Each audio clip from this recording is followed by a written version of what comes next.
Well, studio, it's our pleasure to welcome now Noelle Nikpour, Republican political strategist and commentator. Noelle, good to see you. How you doing? Oh, good to be with you. I am doing quite well considering all the rapid-fire executive orders and everything going on in politics. Noelle, you've been in this business a while. Have you ever seen so much activity and action in such a short period of time? I mean, it makes your head spin. It's hard for us who are paid to analyze and report to keep up with it. Oh, my gosh. You're right on that. And, you know, I raise money, especially for super PACs, and I also advise and give political strategies, you know, to companies. And recently I had an accounting firm call me and say, okay, can you give us some guidance on how to advise our corporate clients on tariffs, taxation, you know, and a lot of these manufacturing companies hire, you know, a lot of the immigrants, and, you know, so it's been tough times, but it's been good times, because in the same breath, there are a lot of companies that feel relief because of the immigration policy that he didn't just promise it.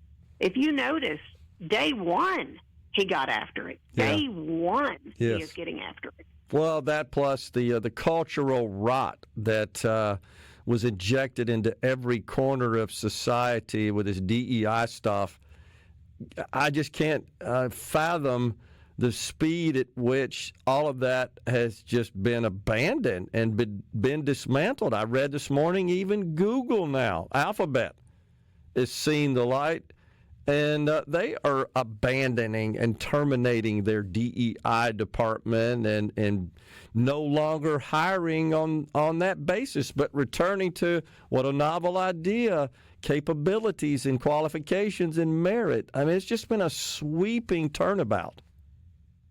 But it needed to be changed. And I feel like that the left agenda has been pushed down everybody's throat. You know, it scared the bejesus out of corporations if they dare put their toe in something that was traditional, that they were, you know, the go woke or go broke, and they were cancel culture and all these movements to pretty much demonize capitalism and traditional values. I mean, I went up to the inauguration festivities, and there were a couple of dinners and candlelight prayer breakfast, and it was refreshing to see how, you know, our country was founded on Judeo-Christian beliefs. Yeah. And it's all over the Capitol. It's all over any tour you take. And, you know, the left, frankly, was trying to ignore this and push their own agenda, almost kind of cultish. And I feel like we're getting back to where our country was, how we were founded, and, you know, going back to kind of following the Constitution and getting things back on track to get America back in good shape to where we're profitable. What Governor Sarah Huckabee Sanders referred to in her rebuttal to the first State of the Union address is the contrast between normal and crazy. Remember that? And that feels like where we are. The president signing an executive order that would bar federal funds from going to educational institutions that allow biological males to play in women's sports. It's crazy that we're even here. Yeah. Well, I mean, I'm from Bentonville, Arkansas, home of Walmart, Tyson, J.B. Hunt, and that's our governor, Sarah Sanders. She and I used to, back in the day, work on campaigns together, so it's refreshing to see her good values, you know, govern that state. And I'll tell you now, I think that what's going on, if you look at Donald Trump, kind of look, he's different. He's not really running it as a president, but he's running it more or less like the CEO of America. He's taking America like a company, like if you were to do a hostile takeover of a company. You're trimming the fat. You're looking for ways to make profit, and you're getting rid of things that do not make profit, that drain us. Sure. So all these cuts, all the Doge, all this is helping us, but he's doing it in rapid fire, just like you would do if you were a CEO of a company. No doubt about it. You know, the problem, as you well know, is We're not limited to only the money we take in. And that's the fundamental problem. We can just spend recklessly, and we just borrow money to cover it. It's not like a company where you can't do that. You start borrowing money and running up the debt on the balance sheet, and if shareholders take note of that and they bolt on you, and the next thing you know, the company can't get capital and it craters. This having unlimited access to the printing press, I think, is a root cause of a lot of these problems. Well, right on, my friend, and I'll tell you, the CEO of America, Donald Trump, who's the shareholder? It's us. It's Yes. American people. And he gets it's about time. We're paying taxes. It's about time that we have a say in this, and we did. And that's why, if you noticed, the swing states overwhelmingly won.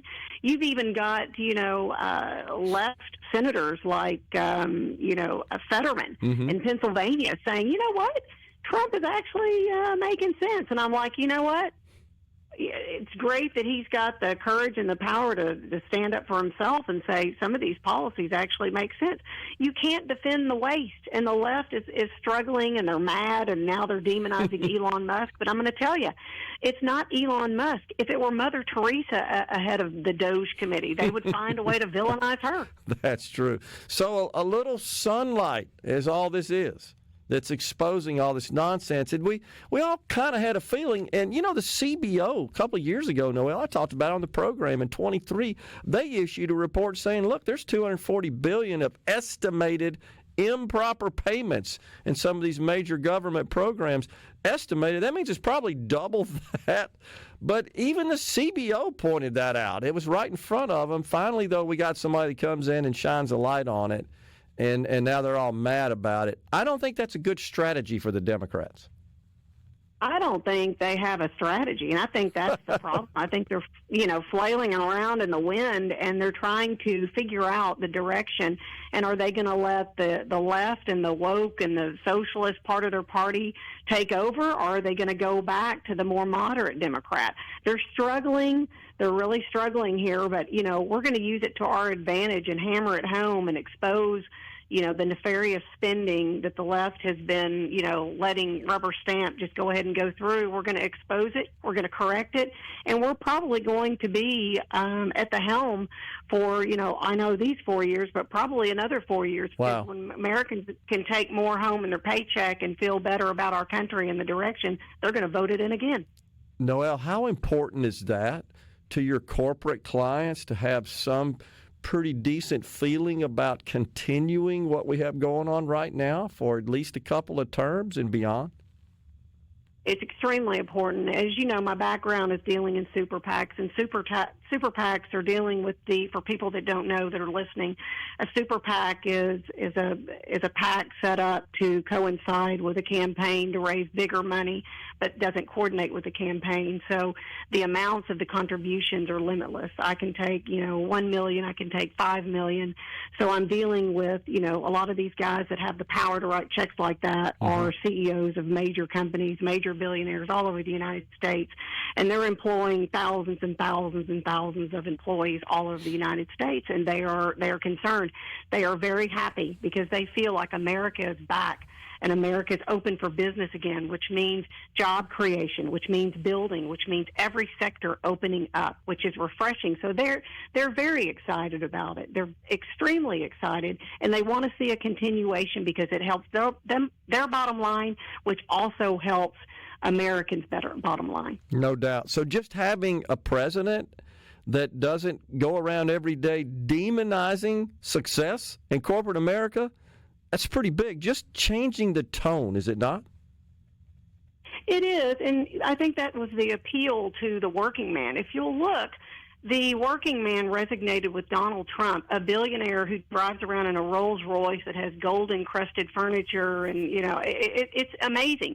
But it resonated because he was tired, and he's not a politician. It's where Joe Biden, Kamala Harris, all these other guys, these are all career politicians. I think Americans want someone that's been in the private sector. They want a business person that understands what it's like to sit at the kitchen table and have to decide between your car insurance and groceries. No doubt about it. Noelle, we certainly appreciate you coming on the program. I always enjoy your insight and analysis, and hope to talk to you again soon. Thanks a lot.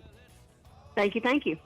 Noelle Nikpour, Republican political strategist, has been our guest on Middays. We're coming right back.